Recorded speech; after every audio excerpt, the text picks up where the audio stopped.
আসছে বাজেটে কর কাঠামোয় শতাধিক পরিবর্তন প্রস্তাব করতে যাচ্ছেন অর্থমন্ত্রী আমির খসরু মাহমুদ চৌধুরী। ব্যক্তির করমুক্ত আয়ের সীমা মাত্র 25,000 টাকা বাড়িয়ে সর্বনিম্ন কর হার 10 করার প্রস্তাব করবেন তিনি। তবে সব ধরনের কর্পোরেট কর হার আগের মতোই থাকছে। ওষুধ, নবায়নযোগ্য জ্বালানি, পরিবেশ বান্ধব পরিবহনে নানা ধরনের ছাড়ের প্রস্তাব অর্থমন্ত্রীর। জুয়েলারি শিল্প, অনলাইন আয়ও স্বস্তি দিতে ছাড়ের প্রস্তাব করবেন তিনি। অন্যদিকে রাজস্ব আয়ের লক্ষ্য পূরণে সিগারেট সহ কিছু খাতে কর বাড়ানোর প্রস্তাব করবেন তিনি। মইনুল হাসানের রিপোর্ট। 11 জুন বিকেলে এই সংসদেই পেশ হবে 2026-27 অর্থ বছরের বাজেট, যেখানে সাধারণ মানুষকে খানিকটা স্বস্তি দিতে থাকছে নানা প্রচেষ্টা। যেমন 25,000 টাকা বাড়িয়ে করমুক্ত আয়সীমা করা হচ্ছে 4.5 লাখ টাকা, যা আগামী 5 বছর পর হবে 4.5 লাখ। তবে তুলে দেয়া হচ্ছে সর্বনিম্ন 5% কর হারের স্তর। জনজীবনে স্বস্তি দিতে চাল, গমসহ 60টি নিত্যপণ্যের উৎসকর কমিয়ে নামানো হচ্ছে অর্ধেকে। মশলা ও খেজুর আমদানিতে থাকছে না 5% নিয়ন্ত্রণমূলক শুল্ক। তবে আরও স্বস্তির খবর হলো ডায়ালাইসিস ফিল্টার আমদানির 5% আগাম কর প্রত্যাহার হচ্ছে। এছাড়া ঔষধ তৈরির 68টি কাঁচামাল আমদানিতে সম্পূরক শুল্ক বাতিলের প্রস্তাব করবেন অর্থমন্ত্রী।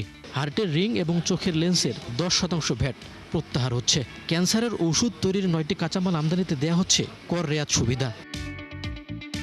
নবায়নযোগ্য জ্বালানির প্রসারে ব্যাপক করছাড় সুবিধা দেবেন অর্থমন্ত্রী। যেমন করমুক্ত থাকবে সৌর বিদ্যুতের সব উপকরণ আমদানিতে। বিল দেওয়ার ক্ষেত্রেও প্রণোদনা পাবেন গ্রাহকরা। এছাড়া বৈদ্যুতিক বাস, ট্রাক এবং চার্জিং স্টেশন আমদানিতে 5% উৎসে কর প্রত্যাহার হচ্ছে।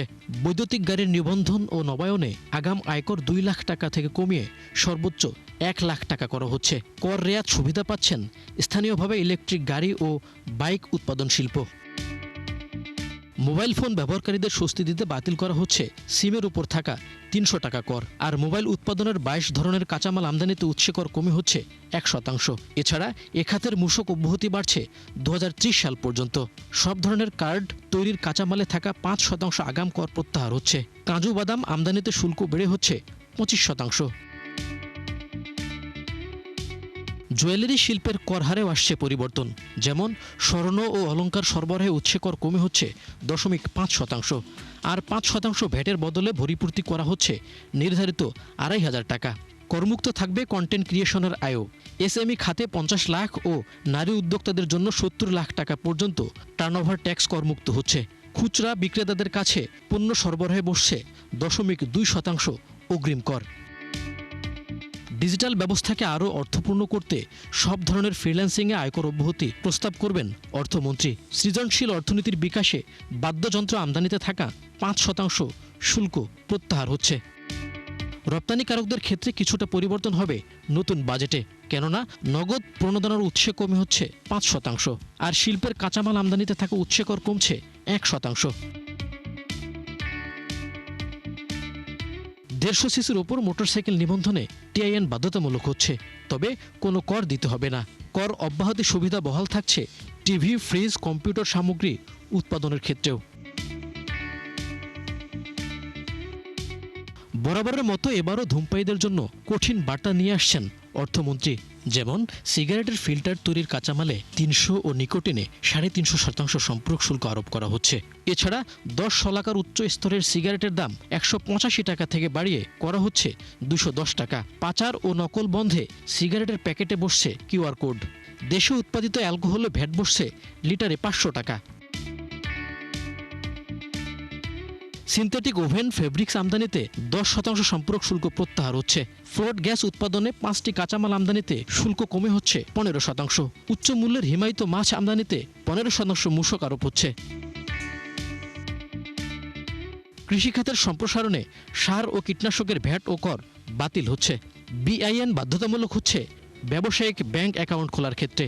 এছাড়া শিশুখাদ্যের কাঁচামালের আমদানিতে শুল্ক কমে হচ্ছে 10%। বিদেশি প্রসাধনীর ক্ষেত্রে শুল্কায়ন মূল্য কমছে 25% পর্যন্ত। মইনুল হাসান, 71, ঢাকা। বিশাল অঙ্কের বাজেটের অর্থ জোগাড় করতে গিয়ে বাড়তি করের বোঝা চাপিয়ে দেওয়া হতে পারে ব্যবসায়ীদের ওপর। এর ফলে শিল্পায়ন কমার পাশাপাশি কর্মসংস্থানে নেতিবাচক প্রভাব পড়বে বলে আশঙ্কা ব্যবসায়ী নেতাদের। তাই নতুন বাজেটে নতুন সরকারের কাছে হয়রানিমুক্ত কর কাঠামো, জ্বালানি ও ব্যাংক ঋণের নিশ্চয়তার দাবি জানিয়েছেন শিল্পোদ্যোক্তারা। রাকিব আল জাবেদের রিপোর্ট।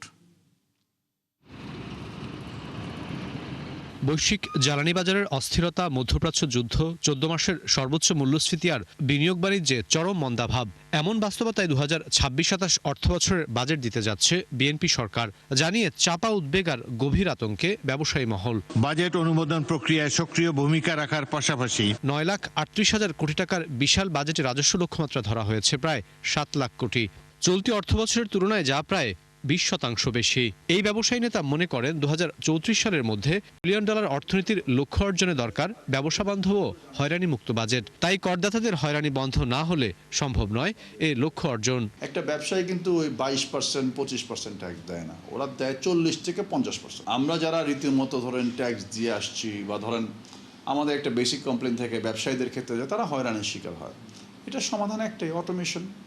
অর্থমন্ত্রী যদি চায় কালকে এটাকে অটোমেশন সম্পূর্ণ করে আগামী বছরের মধ্যে, এটা 1 বছরও লাগবে না করতে। এখন তো আমরা এমনি এগেনস্ট দ্য ওয়ার্ল্ড, ব্যবসায়ীরা যেখানে আমাদের কর কাঠামো চলে আসছে সেখানের উপরে তো দেওয়ার মতন অবস্থা নেই। তাহলে কেউ জুলুম হবে, অনেকে ব্যবসার থেকে ভিন্ন পথে চলে যাবে, ব্যবসা স্লো করে দিবে, গ্রোথ করবে না, অন্য কান্ট্রিতে চলে যাবে, তাতে কি মানে ভালোর চেয়ে খারাপের হওয়ার সম্ভাবনা বেশি। শিল্প টিকিয়ে রাখতে যখন ব্যবসায়ীরা হিমশিম খাচ্ছেন, তখন বড় দুশ্চিন্তা হয়ে দেখা দিয়েছে নিরবচ্ছিন্ন গ্যাস ও বিদ্যুৎ সরবরাহ, ভোগাচ্ছে জ্বালানির বাড়তি দামও। এছাড়া আসছে বাজেটে কর্পোরেট কর হার 25% নামিয়ে আনার পাশাপাশি লজিস্টিক্স খরচ কমানোর কোনো বিকল্প নেই বলে মনে করেন এফবিসিসির সাবেক সভাপতি। টার্নওভার কর 1% থেকে কমিয়ে 0.5% করা গেলে ব্যবসায়ীদের আস্থা খানিকটা ফিরবে বলেও জানান ব্যবসায়ী নেতারা। মনে করি যদি ব্যবসায়ী বান্ধব কর কাঠামো না হয় তাহলে বিনিয়োগ স্থবির হবে, কর্মসংস্থান সংকুচিত হবে, এবং আমি মনে করি অর্থনীতিতে ঝুঁকি কিন্তু আরও বাড়বে। ইকোনমিটা ইজ ইন শাম্বলস। আমরা একটু অধৈর্য হয়ে গেছি। মাননীয় প্রধানমন্ত্রী, আমাদের হাতে সময় নেই, আপনি প্লিজ জলদি কিছু করেন। এমন কিছু করেন না যে যাই ব্যবসায়ীগুলা বা যেই মানুষগুলো আজকে এত বছর দেশে ছিল, এরাও না যেন বিদেশে চলে যায়। সাধারণ জনগণ যেমন ক্ষতিগ্রস্ত হবে দাম বাড়ালে, আবার একই সাথে শিল্প কলকারখানা উৎপাদন খরচ বেড়ে গেলে সেখানেও কিন্তু ক্ষতিগ্রস্ত হবে। সুতরাং সরকারকে অনুরোধ করব এই জায়গাটাতে না বাড়িয়ে এখানে ভর্তুকি দিয়ে অন্য জায়গা থেকে এই ভর্তুকিটাকে রিকভার করার। আসন্ন বাজেটে একদিকে যেমন সতর্ক অবস্থানে রয়েছেন ব্যবসায়ীরা, অন্যদিকে প্রত্যাশাও রাখতে চান তারা। তাই কর না বাড়িয়ে বরং কর ব্যবস্থার সংস্কার, হয়রানি কমানো এবং বিনিয়োগ বান্ধব পরিবেশে চান শিল্পোদ্যোক্তারা। রাকিব আল জাবেদ, 71, ঢাকা। গেল 21 মাসে বাজারে নতুন কোনো কোম্পানি আনতে পারেনি মাকসুদ কমিশন। কার্যকর উদ্যোগ ছিল না বিনিয়োগকারীদের আস্থা ফেরাতে। তাই নতুন কমিশনের কাছে আকাশ সমান প্রত্যাশা বিনিয়োগকারীদের। আর বিশ্লেষকরা মনে করেন সুশাসন ও স্বচ্ছতা ফেরাতে নতুন কমিশনকে হতে হবে কঠোর, একই সাথে বাজার চাঙ্গা করতে ফেরাতে হবে বিনিয়োগ বান্ধব পরিবেশ। মেজবা হাসানের রিপোর্ট। নানা আলোচনা আর সমালোচনার মুখে বৃহস্পতিবার বিএসইসির দায়িত্ব থেকে সরে দাঁড়ায় রাশেদ মাকসুদের নেতৃত্বাধীন কমিশন। 1488 কোটি টাকা গত 18 মাসে আমরা ফাইন ইম্পোজ করেছি। ওই দিনই মাসুদ খানকে সংস্থাটির চেয়ারম্যান করে 3 জন কমিশনার হিসেবে নিয়োগ দেয় বিএনপি সরকার।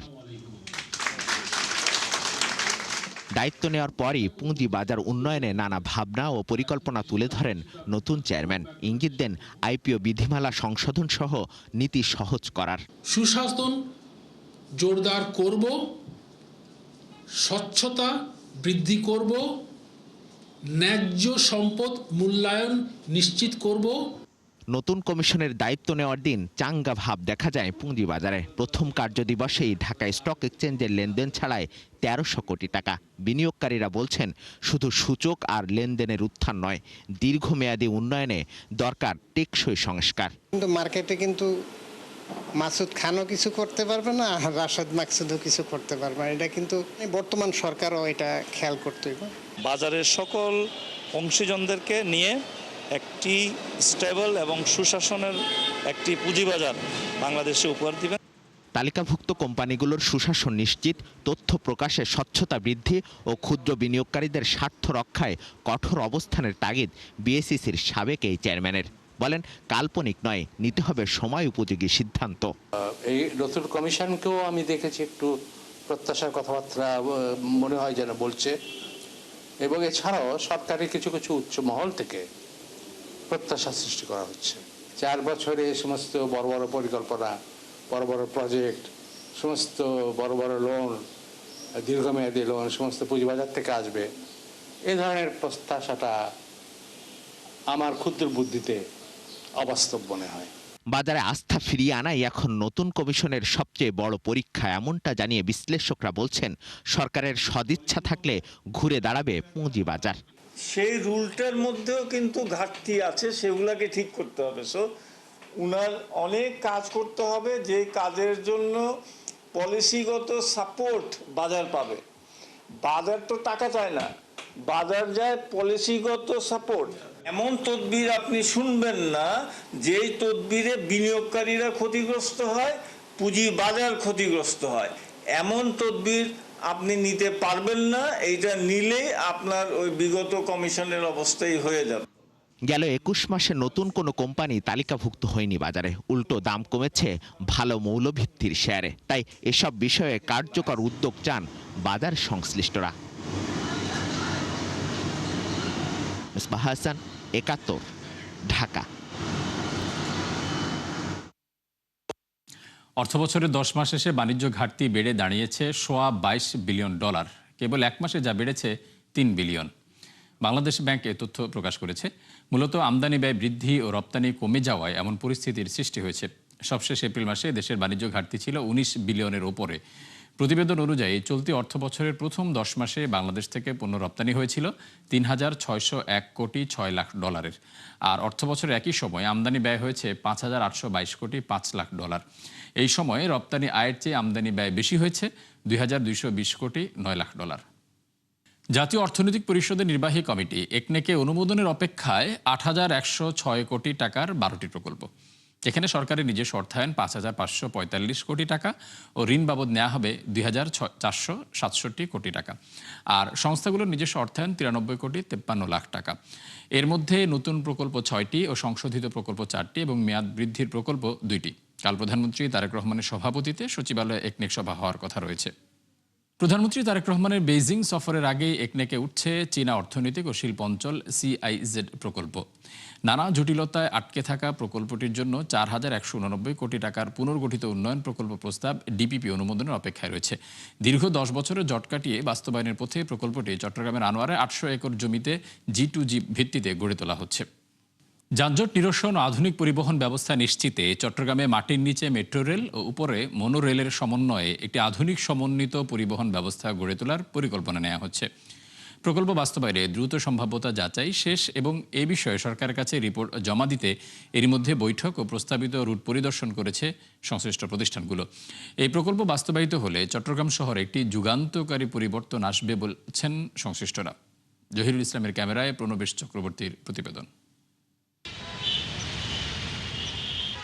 আয়তনে ক্রমান্বয়ে বাড়ছে প্রায় 70 লক্ষ মানুষের বসবাসের নগরী চট্টগ্রাম। বন্দর নগরী হওয়ায় দেশের বিভিন্ন প্রান্ত থেকে চাকরির খোঁজে আসা মানুষের ভিড় বাড়ছে, সেই সাথে বাড়ছে যানবাহনের চাপ। কিন্তু শহর সম্প্রসারণের সাথে আধুনিক যোগাযোগ ব্যবস্থা গড়ে না ওঠায় নগরীতে বাড়ছে যানজটের ভোগান্তি। তবে এবার চট্টগ্রাম নগরীর যোগাযোগ ব্যবস্থা আধুনিকায়নে মেট্রো ও মনোরেলের সমন্বিত প্রকল্প পরিকল্পনা হাতে নিয়ে এগুচ্ছে সরকার। এরই মধ্যে প্রকল্প বাস্তবায়নে সড়ক পরিবহন ও সেতু মন্ত্রণালয়ের ঊর্ধ্বতন কর্মকর্তাদের একটি দল সিটি মেয়রকে সাথে নিয়ে সম্ভাব্য রুটগুলো পরিদর্শন করেছেন।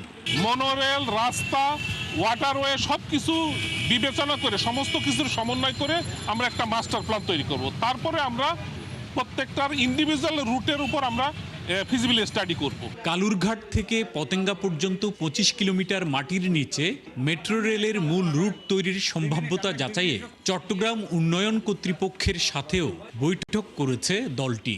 একই সাথে মনোরেল নিয়ে কথা বলেছে সিটি কর্পোরেশনের সাথে। আমরা তাদেরকে অনুরোধ করেছি এই প্রকল্পের সম্ভাব্যতা যাতে সঠিকভাবে যাচাই করা হয়, যাতে এই প্রকল্পটি বাংলাদেশের জন্য একটি উপকারী প্রকল্প হয়। এদিকে বহদ্দারহাট থেকে পতেঙ্গা পর্যন্ত মেট্রোর মূল রুট পরিকল্পনা করে তার সাথে ফিডার রুটগুলো মনোরেল দিয়ে সমন্বিত করে সাজানোর সম্ভাব্যতা যাচাই করা হচ্ছে, জানান প্রকল্প পরিচালক। মেইন ব্যাকবোনটা হচ্ছে মেট্রো লাইন আসলো এবং আপনার যে ফিডার লাইনগুলো মেট্রো লাইনকে হাব দিয়ে কানেক্ট করবে, এগুলো আমরা মনোরেল দিয়ে করতে পারি কিনা। চট্টগ্রামের মানুষের যানজটের ভোগান্তি কমানোর বিষয়কে প্রাধান্য দিয়ে নগরীতে মেট্রো রেল বা মনোরেল স্থাপনের বিষয়টি গুরুত্ব পাবে, জানান সিটি মেয়র।